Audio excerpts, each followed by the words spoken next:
Hi there, my name is Andy and it is my pleasure to welcome you to PBC Online. This is an online version somewhat similar to what you would see if you were at our in-person gathering, minus of course all the kids and the greetings and all of that kind of stuff.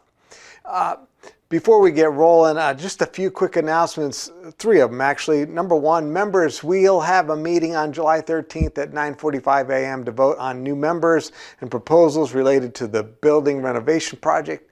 Number two, I've been announcing this for a couple weeks, but I want you to hear that if you typically attend the in-person service and you happen to be online this week instead, but you're interested in volunteering in any of our programs for babies, kids, teens next fall, now's the time to start the process. Go to panamabaptist.org/sign up to indicate your interest, and one of our ministry leaders will reach out to you for a no obligation conversation. And then number three, don't forget, more ministry opportunities and info are available in the weekly PBC emails, so check that. If you don't get those, it's easy to get those. Just send us an email to office@panamabaptist.org. We'll get you on the list. Okay. Before we move into the rest of our online service, I want to answer an FAQ that gets asked a couple of different ways. Some people ask it like this: what programs and ministries does PBC offer? Others ask it more like this: like, how do I get involved in PBC? I want to participate in the life of this church. How do I get involved? PBC has a collection of ministries and involvement opportunities that are roughly divided into three categories. Some that I would call PBC ministries, or later I'll refer to them as official PBC ministries. The second category is family chores, and the third category are what we call Velcro ministries. Allow me to describe these three categories. Hopefully this will make a lot of sense about what you see here. So PBC ministries, or official PBC ministries, are programs that the PBC leadership has chosen to run and therefore are financially supported by the church budget, and our leadership team takes responsibility for staffing those ministries, for setting policies for them. Right? They are what you think of as the regular ministries of the church. Let me give you several examples. Our nursery and park ministry, Revive for our teens, Carrier Battle Group, Theology 101, our missions opportunities. Those are PBC ministries. The second category I mentioned was family chores. Family chores is just kind of like the creative name that we've given, or at least adopted, for the tasks and roles that are necessary for us to have church. These are the things that got to be done in order for the church to run. I didn't mean for that to rhyme, but just turned out that way. So that would be including things like financial record keeping and building maintenance and training and record keeping related to child protection and hospitality services and landscaping, all of that kind of stuff. The church clerk's responsibilities. These are ministries worthy of you being involved in, using your gifts in. It's a different category we call family chores. The third category are Velcro ministries. These are ministries or programs that are started and sustained by PBC members. They are attached, like Velcro, to our church because you're attached to our church. So it's a ministry that you started, you're sustaining, you're running, and maybe you've asked, to have the church involved some. We, announce some of what you're doing in our weekly emails, that kind of a thing. But they're attached because you're attached. They're not formally adopted ministries of the church. And if the day comes when you're no longer running the program and you haven't passed it on to somebody else, the program will be unattached. It'll be removed. Velcro ministries are awesome because they are a mechanism for allowing PBC people to pursue a ministry calling or passion that they really feel without requiring the church leadership, budget, building, whatever, everything else to get on board with that. Let me give you a couple examples of Velcro ministries. Play date in the park, which is every couple of weeks in the wintertime. Young moms gather and they hang out in the park and the kids can play down there and stuff like that. And there's some mentoring that takes place there. That's a Velcro ministry. It started with someone who had a heart for that. And it's attached to our church because the people doing it are attached to our church. But if they were to say, I can't do that anymore, and somebody else doesn't pick that up, then that ministry would just come to an end. It would unattach. Thrive is another Velcro ministry, and there are many, many more. So there you have it. Official PBC ministries, family chores, Velcro ministries. Hear me on this. All three categories are important. We believe that your involvement in any of them would be a strategic use of your time and gifts, and it would be a way of serving God by being involved here. Now, I want to zoom back out for just a moment and go back to PBC's official ministries. These are the ones that we've officially adopted as a church to do. Within that category, there are two ministry areas that get prioritized. Let me talk about that just so that we're really clear. Those two ministry areas that get prioritized are Next Gen Ministries and deployment. Let's talk about each one of those. Next Gen is actually a collection of ministries and programs for babies, for kids, teens. The Next Gen currently includes our nursery, the pre-K classes, kids church, Amped, 6DU classes, and Revive. Deployment, on the other hand, is our term for the ways that you are intentionally living out your faith, where you live, where you go to school, where you work, where you play. PBC folks are deployed in an amazing variety of places and roles, everything from volunteering at cemeteries to coaching Little League. From intentional parenting to looking for opportunities to have deep conversations with others at the bowling alley. From providing meals to people in need to cutting firewood for those who are in need. From talking about Jesus with customers and coworkers to talking about Jesus with neighbors and with difficult relatives. Deployment is our term for all of that. Now, we prioritize these two ministry areas, Next Gen and deployment, because we believe that God led PBC to prioritize two groups of people. Our own kids, hence, Next Gen, and people who are unchurched but open to God, hence deployment. Additionally, we're passionate about deployment because it just makes so much strategic sense. Let me say it again, right? Deployment takes Jesus to the people who need him rather than expecting them to come to church and find him. Deployment allows you to be involved in a way that fits your season of life, your giftings, your calling, your passions.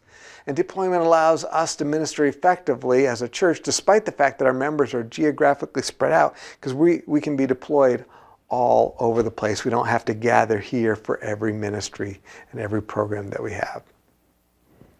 Friends, every church is different. Some I think are more different than others. Perhaps PBC is one of those, right? We're not as programmatic as some churches. That's mostly because we want you to be deployed.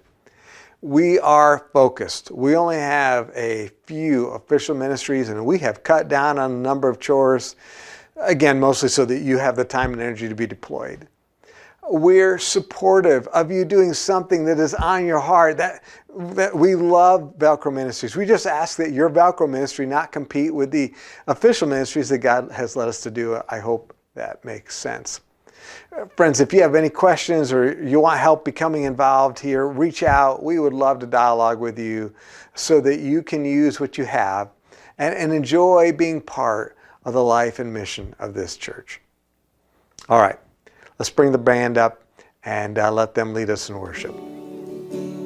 In the darkness we were waiting, without hope, without light, till from heaven you came running. There was mercy in your eyes to fulfill the law and prophets. To a virgin came the word, from a throne of endless glory to a cradle in the dirt.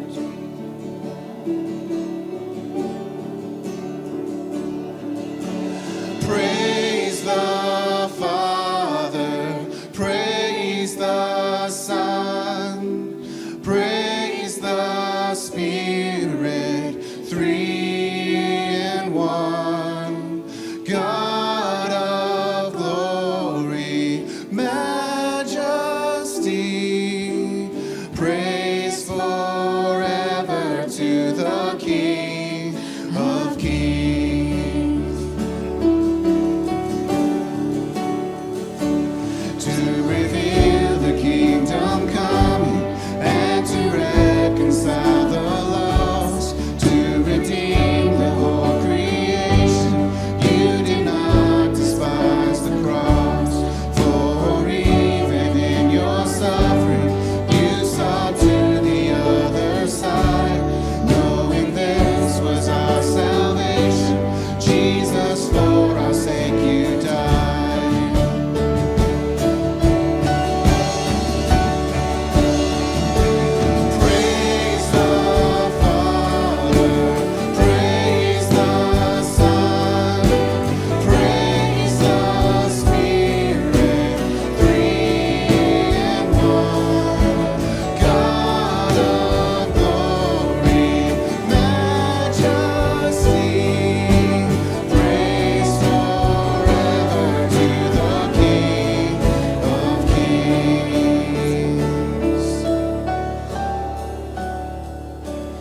And the morning that you rose, all of heaven held its breath, till that stone was moved for good, for the Lamb had conquered death.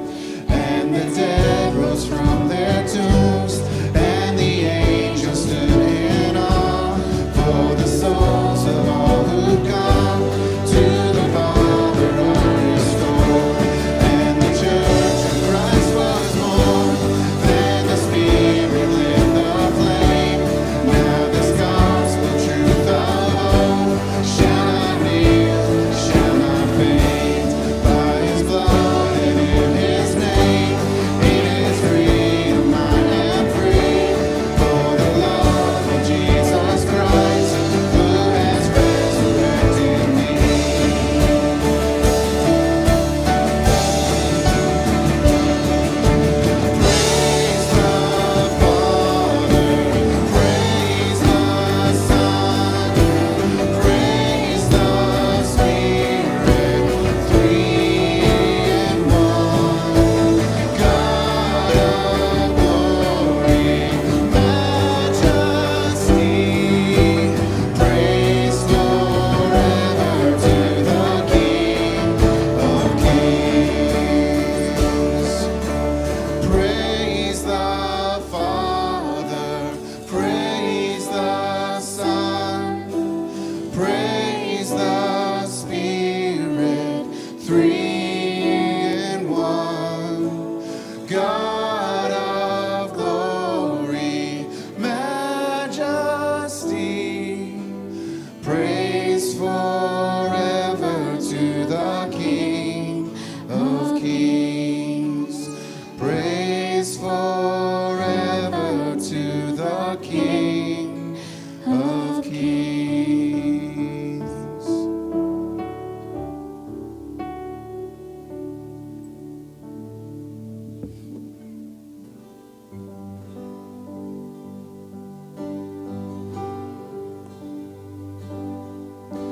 From heaven's throne you came to us and set your heart upon the cross. We'll never know the sacrifice you've made.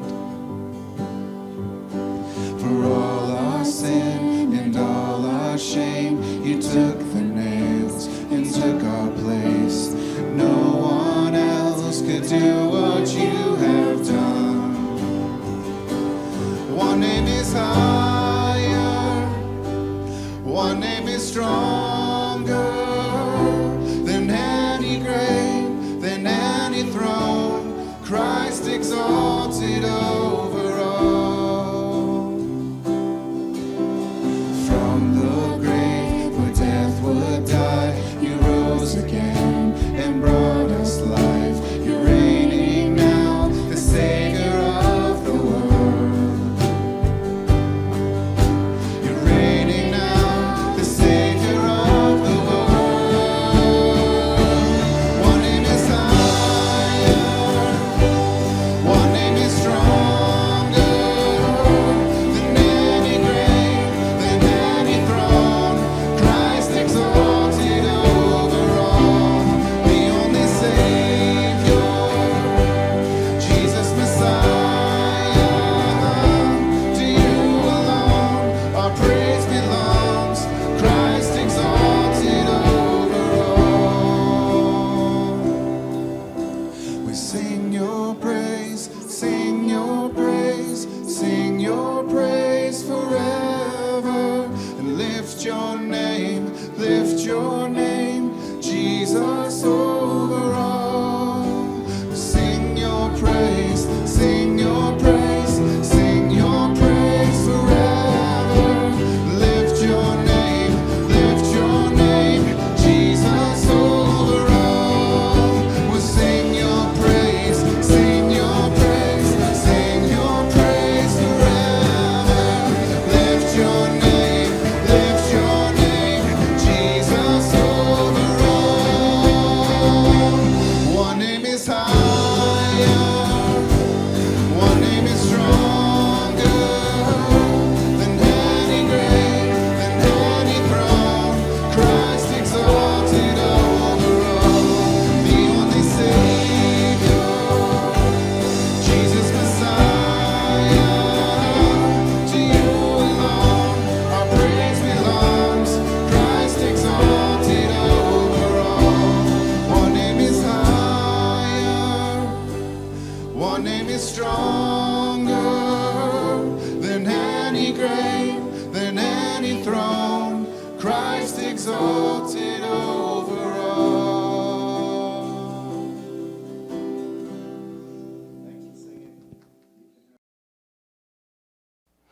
Welcome back as we are continuing our series in the book of Numbers. Now, we left the Israelites at the end of chapter 14.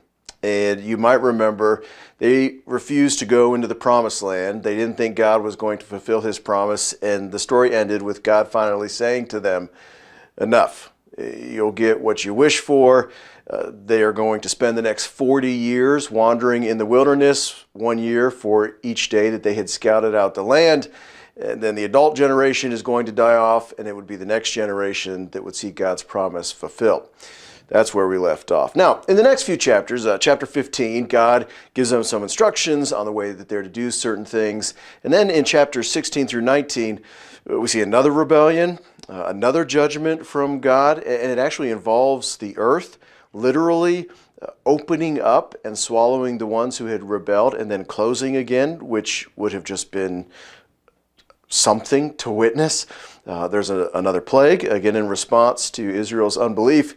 This plague kills almost 15,000 of the Israelites. It's just this wash, rinse, repeat cycle over and over. I mean, just so far in like these first 19 chapters, we've seen at least 5 to 6 different rebellions take place. So we're going to pick up the story now in Numbers chapter 20. And between Numbers chapter 19 and 20, there's that 40-year period. We fast forwarded now 40 years in their story. Israel's at the doorstep of the promised land. Most of the first generation has died off, and they're leaving the next generation ready to enter. And finally, you think to yourself, what could possibly go wrong at this point? Surely we're in the clear. Surely everyone has learned from their mistakes, right? But we are only in Numbers chapter 20. There's 36 chapters in the book of Numbers.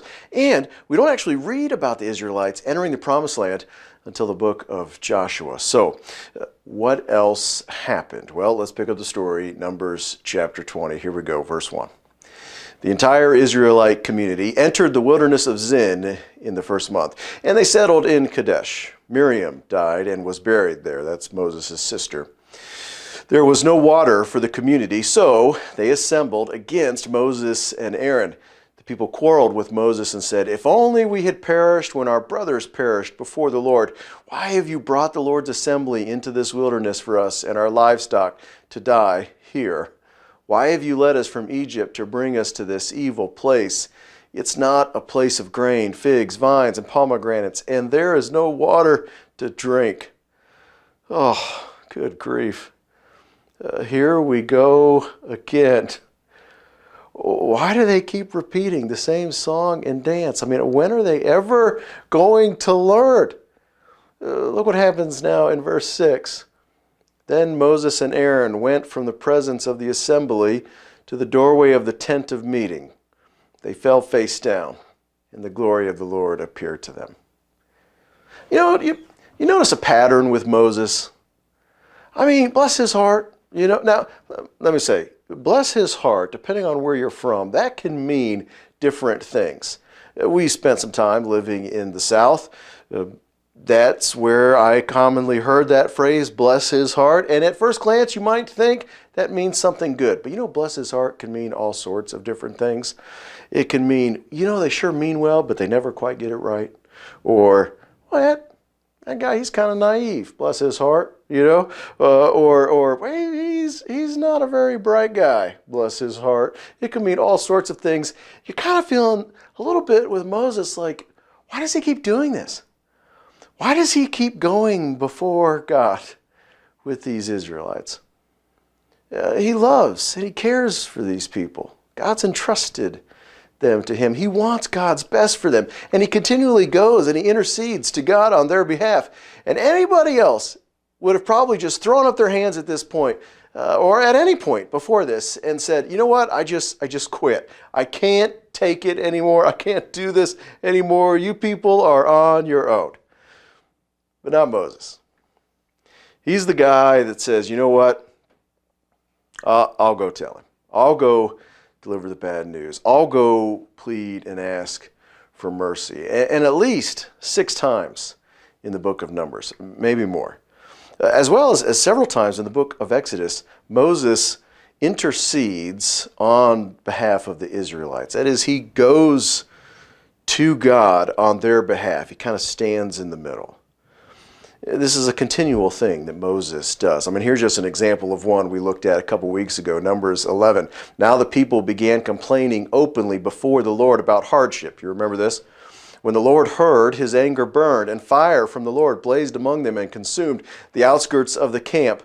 Then the people cried out to Moses, and he prayed to the Lord, and the fire died down. Just one example of Moses interceding. And so once again, here in Numbers chapter 20, Moses he's going to come to the rescue, so to speak. The thing is, this lack of water, this situation that they find themselves in, this has happened before. Back in Exodus 17, this same situation happens. It's at the very beginning of their journey. They just have come out of Egypt. The Israelites are traveling, and they're thirsty. Look at what happens in Exodus 17. We're rewinding the clock back quite a bit, but look what happens here. The people thirsted there for water, and they grumbled against Moses. They said, "Why did you ever bring us up from Egypt to kill us and our children and our livestock with thirst?" Then Moses cried out to the Lord, "What should I do with these people? In a little while, they're going to stone me." Does it sound familiar? Here is what God tells Moses to do the first time back in Exodus. Keep reading verse 5. The Lord answered Moses, "Go on ahead of the people and take some of the elders of Israel with you. Take the staff you struck the Nile with in your hand and go. I'm going to stand there in front of you on the rock at Horeb. When you hit the rock, water will come out of it and the people will drink." Now, bring the clock back forward, present day. Here's what God tells Moses to do this time, back to Numbers chapter 20, verse 7. The Lord spoke to Moses, "Take the staff and assemble the community. You and your brother Aaron are to speak to the rock while they watch, and it will yield its water. You will bring out water for them from the rock and provide drink for the community and their livestock." Okay, do you see the difference between the two? The first time Moses was supposed to hit the rock. The second time, all he had to do was speak to it. God says, just speak to it, water will come out. Now, back to Exodus. Verse 6, Moses did this in the sight of the elders of Israel. So he completed it. Now back to the present situation. Surely Moses is going to do what God said, right? Pick it up, verse 9. So Moses took the staff from the Lord's presence, just as he had commanded him. Moses and Aaron summoned the assembly in front of the rock, and Moses said to them, "Listen, you rebels, must we bring water out of this rock for you?" Then Moses raised his hand and struck the rock twice with his staff, so that abundant water gushed out, and the community and their livestock drank. Okay, all is good, right? I mean, Israel, once again, had Moses to go to bat for them. They got their water in a miraculous way. On to the next. Not exactly. Did you see the difference in what God told Moses to do and what Moses actually did? God said, "Speak to the rock." Moses struck the rock twice. And then there's a consequence, even for Moses and Aaron. Look at what God says next, verse 12. But the Lord said to Moses and Aaron, "Because you did not trust me to demonstrate my holiness in the sight of the Israelites, you will not bring this assembly into the land that I have given them." Oh no. What did Moses do wrong? What did he do that was wrong? I think you could maybe put a few different words in here. What I ended up settling on was self-exaltation. Moses had a weak moment here. You can see it in a couple of different ways that he didn't follow God's instruction. First, Moses, he says, "Must we bring water out of this rock?" We? Where does the we come from? We use we in all sorts of ways, all sorts of different meanings, kind of like the bless your heart thing. I might say to my kids, "Kids, we need to work on cleaning up the kitchen." Now, sometimes I might mean we need to work on cleaning up the kitchen. Other times it might mean you guys need to work on cleaning up this kitchen. One of my phrases that I'll say to Pastor Andy, although I don't think he appreciates it a whole lot, he might say something to me like, "We need to," and then he'll fill in the blank. And in my mind, I'm like, why is he saying we? that sounds like a hymn thing. So I'll respond to him. It's a phrase, I think I actually picked it up from my dad. Pastor Andy will say, we need to something, something, and I'll say, we, is there a frog in your pocket? Like, what do you mean, we? Moses has the audacity, I guess, to stand in front of the people and say, must we bring water out of this rock? Now, this wasn't a Moses thing. This is a God thing. And second, instead of simply speaking to the rock as instructed, he feels his action is required. He strikes it twice with his staff, with his rod, as if his effort is necessary here. And as a result, God tells him that because he broke faith with God, that's a phrase that God uses about this situation later in the book of Deuteronomy, because Moses broke faith with God, neither he nor Aaron, they both rebelled in this, would, like the older generation in the wilderness, and they would not enter the promised land. And so eventually, God holds true to his promise. We read at the end of Deuteronomy that God took Moses up to the top of a mountain and showed him all the land that he had promised in every direction. And he lets Moses see it. He does give him that, but he doesn't allow him to enter. And it's there, still on the outside of the promised land, where Moses dies. That's the end of Deuteronomy, if you want to read that. Now, I don't know about you, but this story hits just a little bit different, doesn't it, than maybe some of these others? I mean, when the Israelites rebel, when this group of people doesn't have faith, you kind of think in some way, at least I do, like, when are they ever going to learn? Or like they just had it coming for them, right? Like that group of people, bless their heart. But Moses didn't deserve this, did he? Moses was their leader. Moses is one of, if not the central human figure in this section of the Old Testament. In fact, I don't think it's a stretch to call Moses a hero of the faith. Just think through Moses' life. He's born and hidden in a basket on the Nile River, only to be found and adopted by Pharaoh's daughter. He's raised as Egyptian royalty. Moses later sees an Egyptian beating a Hebrew, and Moses kills the Egyptian and then flees the country. And it's while he's away that Moses experiences God by encountering a burning bush. And God tells him to go back to Egypt and that God is going to use him to help lead the people out of their slavery. And Moses confronts Pharaoh, and he demands that Pharaoh lets God's people go. And this ultimately results in the 10 plagues being given to Egypt. The last plague results in the death of the firstborn children of Egypt. Pharaoh eventually relents and lets the people go. Moses leads Israel out of Egypt until they're up against the Red Sea, and then God uses Moses to part the Red Sea, allowing Israel to safely cross on dry land. Moses leads Israel through the wilderness, experiencing several miracles and battle victories along the way. Moses receives the 10 commandments from God at Mount Sinai. God confirms the promise to Moses that he made to Abraham. Moses receives the instructions for the building of and oversees the completion of the tabernacle. Moses goes through the ceremony of ordaining the new priests. He receives the laws regarding worship and offerings and sacrifices. And then there's all the times that Moses intercedes on behalf of the Israelites. And there's everything that we've seen Moses do in the book of Numbers. Moses is a hero of the faith. In fact, he's in what we call the Hall of Faith. There's a chapter, Hebrews 11, that lists several people, and it's commonly referred to as the Hall of Faith. Kind of a play of words on the Hall of Fame, if you will. And here's what it says about Moses, chapter 11, verse 23. By faith, Moses, after he was born, was hidden by his parents for 3 months because they saw that the child was beautiful and they didn't fear the king's edict.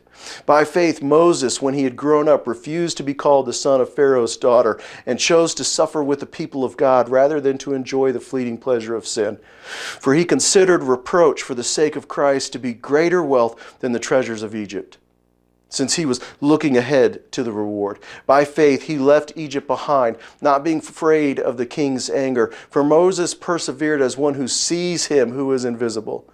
By faith, he instituted the Passover and the sprinkling of the blood, so that the destroyer of the firstborn might not touch the Israelites. By faith, they crossed the Red Sea as though they were on dry land. When the Egyptians attempted to do this, they were drowned. Look at this description of Moses at the end of the book of Deuteronomy when Moses dies. This is shortly after God let Moses look at the land. Verse 10, no prophet has arisen again in Israel like Moses, whom the Lord knew face to face. He was unparalleled for all the signs and wonders the Lord sent him to do against the land of Egypt, to Pharaoh, to all his officials, and to all his land, and for all the mighty acts of power and terrifying deeds that Moses performed in the sight of all of Israel. And even with all of that, after this one incident, God tells Moses, not even you are going to enter. It just took this one time. Can you imagine how this must have hit the Israelites? I mean, I'm just guessing here, imagining that this must have knocked the wind out of them, just like a hard gut punch. I mean, it does for me, and I wasn't even there. I'm just reading about it, and there's a few thoughts that come into my mind when I'm reading this story, and maybe you have some of these same thoughts. It doesn't seem fair. Does that cross your mind? The Israelites, they got so many chances. So many times they rebelled, and Moses went on their behalf to intercede for them. And Moses messes up this one time, and his punishment is severe. In order to come to grips with the idea of fairness, of God's fairness, we have to have a proper understanding of who God is and who we are. God is the creator, and we are the creation. God is the one who makes the rules. And it's God's holiness versus our sin. God's holiness demands justice. God's holiness demands payment for sin. And just one sin up against the holiness of God is all it takes. And God is perfectly fair and just to demand payment for that one sin. But there's another thought here. There's another thought that comes into my mind that I think God is doing something else here. I think God is pointing to another idea, and that idea is this: even Moses wasn't enough. Israel needed an intercessor. Israel needed a go-between. Israel needed somebody between them and God. And Moses' resume, it was as good as it gets, wasn't it? Moses was that intercessor. Moses was that guy. Until he wasn't. See, what this story does is it highlights the glaring point that not only Israel, but all of us, we need a better intercessor. We need a perfect go-between. And this story announces to all that a perfect Savior was required, and that wasn't going to be Moses. This story points to the fact that we need Jesus. Things aren't going to work the way that they are. Mankind is always, at some point, going to fall short. No one could ever meet God's standard. Not you, not me, not Moses. And only one, Jesus Christ. And he came as the intercessor for you, for me, for all mankind. And it's here, because of this idea, I've got one final thought, and that's this: God's grace is on full display in this story. You know what's interesting about this story? It's an overlooked fact. The Israelites still got the water. Right? Even though Moses didn't do what God told him to do, water still came out of the rock. And not just a little bit of water. It wasn't like you only turned it on 50%. No, water gushed out, it says, and the community and their livestock drank. Millions of people and all of their cattle and sheep and goats had enough water. Why? Why did water still come out of the rock? They hadn't done anything to deserve it. They'd complained.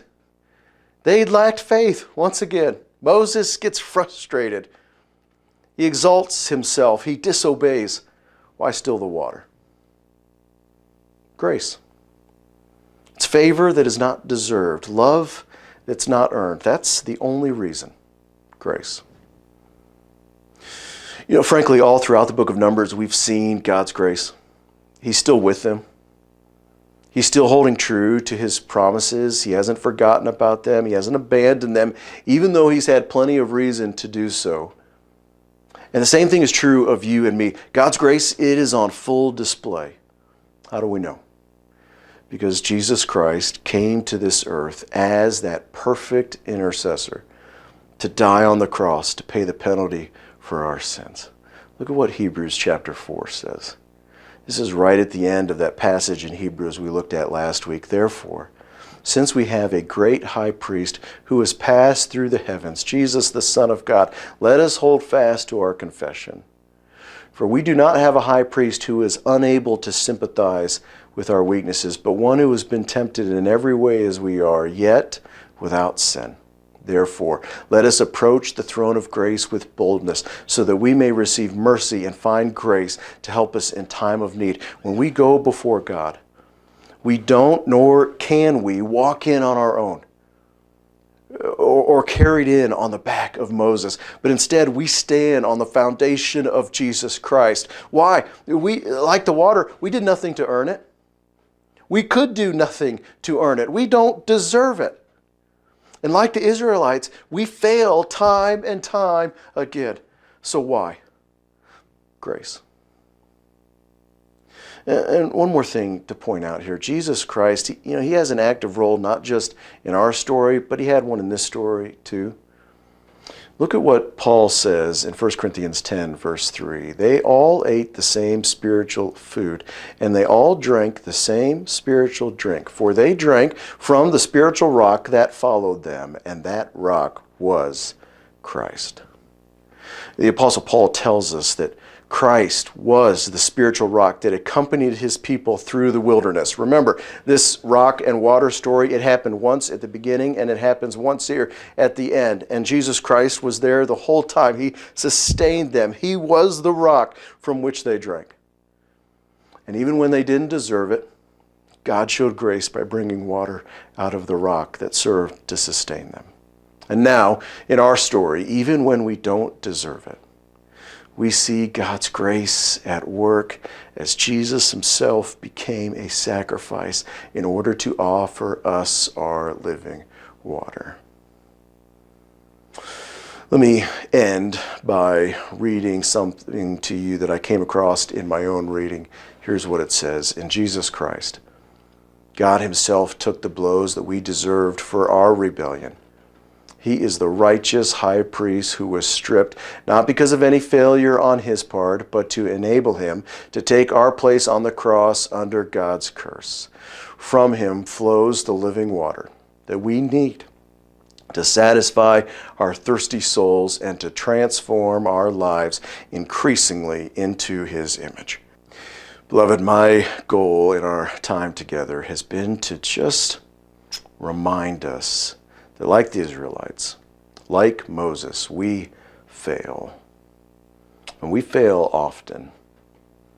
And we need a better intercessor. We needed a perfect go-between. We needed a spotless sacrifice. And God, through no deserved merit on our own, but solely because of his love and grace for us, has provided exactly that in his Son, Jesus Christ. And that fact is worthy of all the praise and glory that we can give. To him be glory and praise forever and ever. Amen.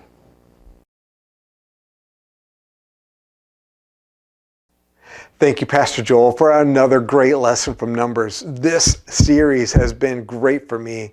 Online friends, I trust you're benefiting from it as well. PBC, I hope and pray that you see yourself as a person who's deployed by God and supported by PBC. We'll see you next time.